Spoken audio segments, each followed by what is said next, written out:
Ron, it's great to see you. We're seeing all sorts of relatively positive numbers, healthy numbers for the retail sector.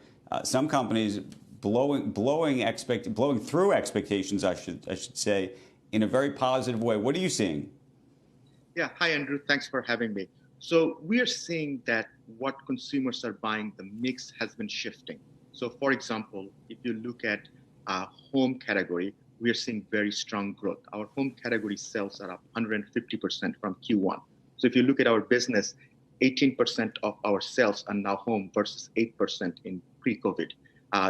Another big category that we're seeing very strong growth is in the beauty and wellness. So that's now 17% of our sales versus 7% in Q1. But then if you look at fashion category, people are not really going out, they're staying home. Those categories are really struggling. So women dresses, for example, is down 43% year over year. When you think about the costs associated with this, so the upside is we're hearing some great numbers in terms of what seems like a relatively healthy consumer. And maybe this is part of this K-shaped recovery. Those with money are spending it, and those without, unfortunately, are not participating in this. But the question I'd ask is, you keep hearing from companies who say, you know what, sales are up, but also our shipping costs are going up. And then we're going to get into a whole return story in terms of what the cost is to actually handle some of these returns. A lot of people are buying multiple sizes of the same thing, trying them on at home, sending them back. This causes and creates a substantial cost.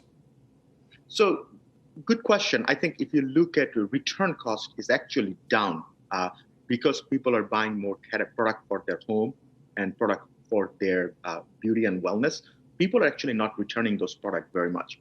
But historically, we saw very strong return rate for fashion categories because people would buy those things and they would try which one they would like to keep it for going out. But now people are not buying fashion products, as dresses are down significantly. So that's actually taking the return rate down.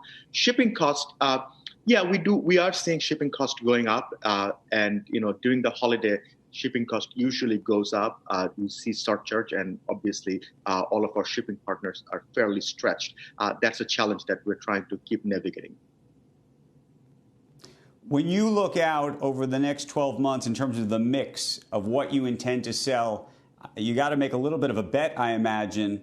You're not in the inventory business per se, but to some degree you are, in terms of what the buyers should be buying in the future if you think we actually do get a vaccine, whether you think that this sort of casual work from home, stay at home look, sneakers with suits becomes the new normal, or do you think we actually move from a fashion perspective into a sort of everyone's going to get as dressed up as humanly possible because they haven't gone out and gotten dressed up before for a while?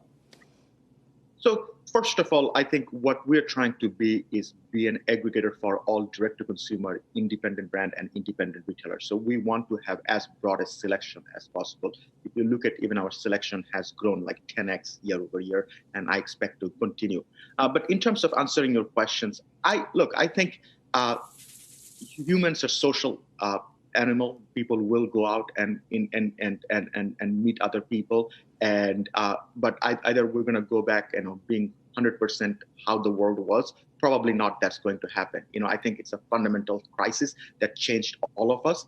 And are you going to all stay home and do Zoom all day? No. But are you going to go back and be exactly how things were pre-COVID in next summer? Probably not either. But I think what we are trying to do is make sure that we have the broadest selection of direct-to-consumer independent and independent retailers on our platform.